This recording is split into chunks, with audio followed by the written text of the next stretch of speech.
नमस्कार दोस्तों आज हम जिस विषय में बात करने जा रहे हैं वो है सनातन और बौद्ध धर्म के विषय में। दोस्तों आज हम जानेंगे क्या बौद्ध धर्म वास्तविक में कोई धर्म है या फिर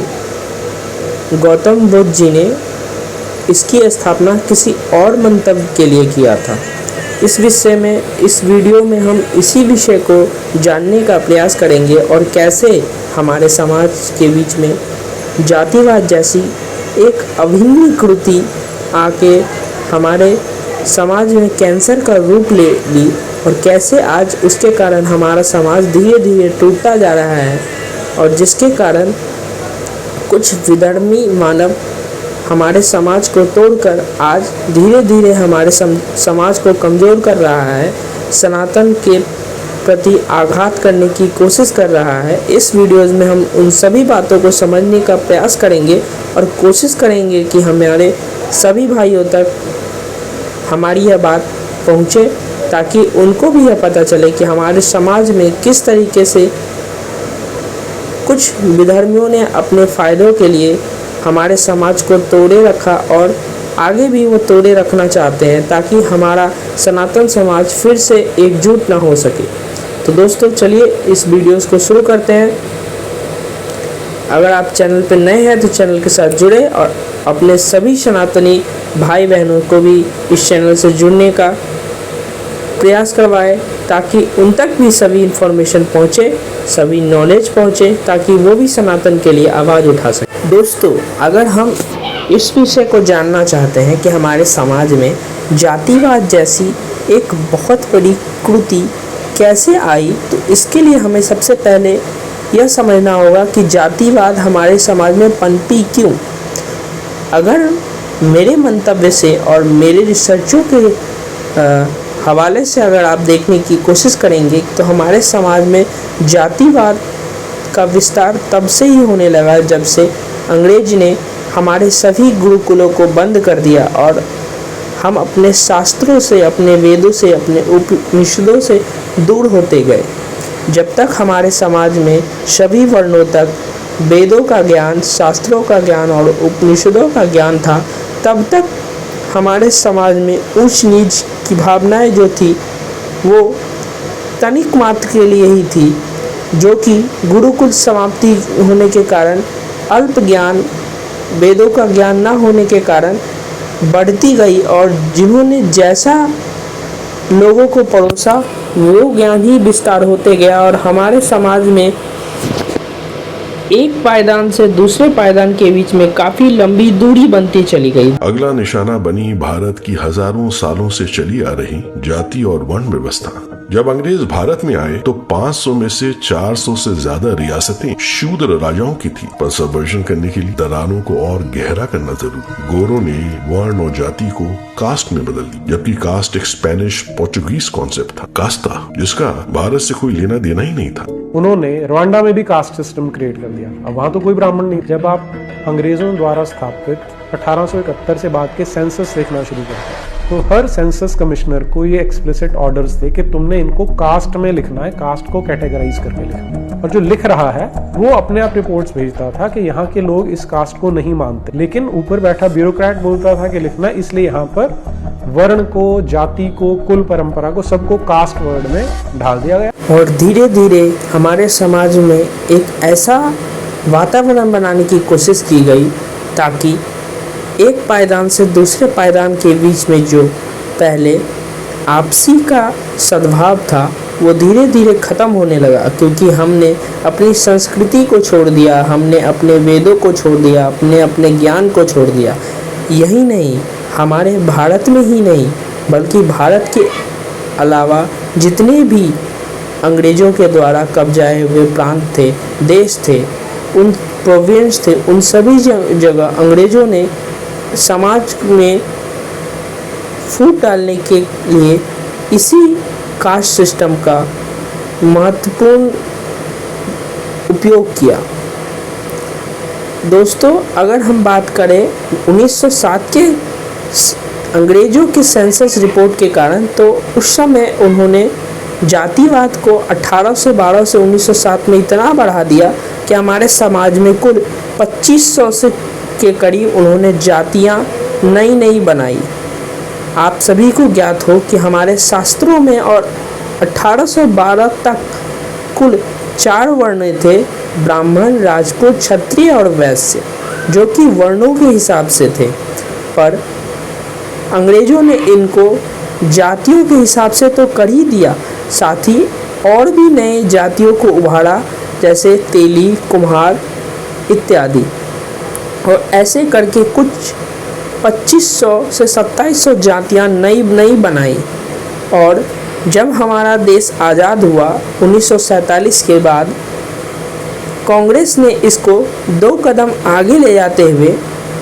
इन 2500 से 2700 जातियों को और विस्तारित करते गए और आज मौजूदा समय में कुल जातियां जो है वो 6000 से 7000 के बीच में आ गई। अब आप इस मनोदशा को समझ सकते हैं कि हमारे समाज में जातियां जो पहले थी नहीं, उसका बीज हमारे समाज में डाला गया और फिर उस जातियों को इस तरीके से बढ़ाया गया और उसका आरोप एक वर्ण पे लगा कि उस वर्ण के कारण ही, उस एक वर्ण समाज के कारण ही, उस विशेष समाज के कारण ही हमारे समाज में जाति व्यवस्था पनपा। लेकिन इसका यह गूढ़ रहस्य नहीं है, इसका यह मुख्य कारण बिल्कुल भी नहीं है। हाँ, ये बात बिल्कुल सत्य है कि जब हमारे समाज में जाति व्यवस्था जैसी कैंसर रूपी कृतियाँ हमारे समाज के भीतर पनपी, तो इसके कारण जो अपर कास्ट थे उन्होंने लोअर कास्ट को वो सम्मान नहीं दिया जो उन्हें देना चाहिए था। लेकिन मैं आपको यह बात बताना चाहता हूँ कि हमेशा से अपर कास्ट ऐसी नहीं थी, या हमेशा से सभी अपर कास्टों ने ऐसा व्यवहार नहीं किया। बहुत बार अपर कास्ट में भी इसके लिए विरोध हुए और अपर कास्ट ने भी प्रयत्न किया कि वो लोअर कास्ट को अपने साथ लेकर के चले। अगर आप कुछ एग्जाम्पल्स के तौर पे देखेंगे तो समाज सुधारक विद्यासागर जी, जो कि एक अपर कास्ट से आया करते थे, जिनके पास एक सरकारी नौकरी हुआ करती थी, उन्होंने अपनी नौकरियों को इसलिए त्याग दिया ताकि वो शेड्यूल कास्ट तक शिक्षा को पहुंचा सके, उन तक ज्ञान को पहुंचा सके, उनको अधिकार दे सके। उसके बाद अगर हम बात करें तो और भी कई सारे अपर कास्ट से लोग हुए जिन्होंने चाहा कि नीचे तबके के लोगों को अपने साथ लाने की कोशिश की जाए, लेकिन कई बार अपर कास्ट से ही विरोध हुए, क्योंकि कुछ व्यक्ति जो थे वो पॉलिटिकली इतने मनुवादी हो चुके थे कि वो निचले तबके को ऊपर आने ही नहीं देना चाहते थे। इनका मुख्य कारण यह नहीं था कि वो खुद को श्रेष्ठ मानते थे, वो बल्कि उनका मुख्य कारण यह था कि वो केवल अपनी ही राजनीति चाहते थे। अगर हम इस विषय को देखें तो जब डॉक्टर भीमराव अंबेडकर के साथियों ने मनुस्मृति को जलाया, हमारे समाज में एक और बहुत बड़ी झूठ को फैलाया गया है कि डॉक्टर भीमराव अंबेडकर ने मनुस्मृति को जलाया, लेकिन यह सत्य नहीं है, यह बिल्कुल ही असत्य है। डॉक्टर भीमराव अंबेडकर ने केवल उस गुट का नेतृत्व किया था। उसको जलाने वाले 2 ब्राह्मण भाई थे जिन्होंने मनुस्मृति को जलाया। मनुस्मृति को क्यों जलाया, इसके पीछे भी बहुत बड़ा झूठ फैलाया गया समाज में कि मनुस्मृति ने सभी वर्गों को वो अधिकार नहीं दिया था, जिसके कारण मनुस्मृति को उन्होंने जलाया। ये बात बिल्कुल ही गलत है। मनुस्मृति में बहुत सारी ऐसी चीज़ें थी जिसको अंग्रेज़ों ने और विधर्मियों ने उसके अंदर ऐड किया। मनुस्मृति की एक फेक कॉपी पब्लिश करी और मनुस्मृति को समय के साथ भ्रष्ट कर दिया ताकि मनुस्मृति जो हो जाए समाज में भी दूरियां फैलाने का काम करे। मनुस्मृति को भी समय के अनुसार उन्होंने करप्ट कर दिया इसी के कारण उन ब्राह्मण भाइयों ने डॉक्टर भीमराव अंबेडकर के नेतृत्व में मनुस्मृति को जलाया। लेकिन लेफ्टिस्टों इसका भी अपने लिए ही, अपने स्वार्थ के लिए इसका भी उपयोग किया कि डॉक्टर भीमराव अंबेडकर ने मनुस्मृति को जलाया। बाकी वर्तमान समय में गणपति पूजा, गणपति उत्सव हमारे देश में मनाया जाता है और उस समय ऐसी मनोदशा बना दी गई थी कि किसी भी पूजा में शेड्यूल जो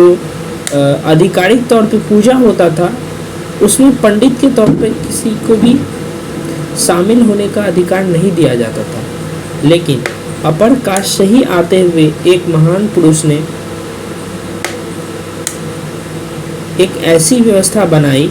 कि आज महाराष्ट्र ही नहीं और भी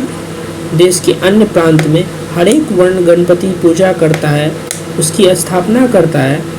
और उन महापुरुष का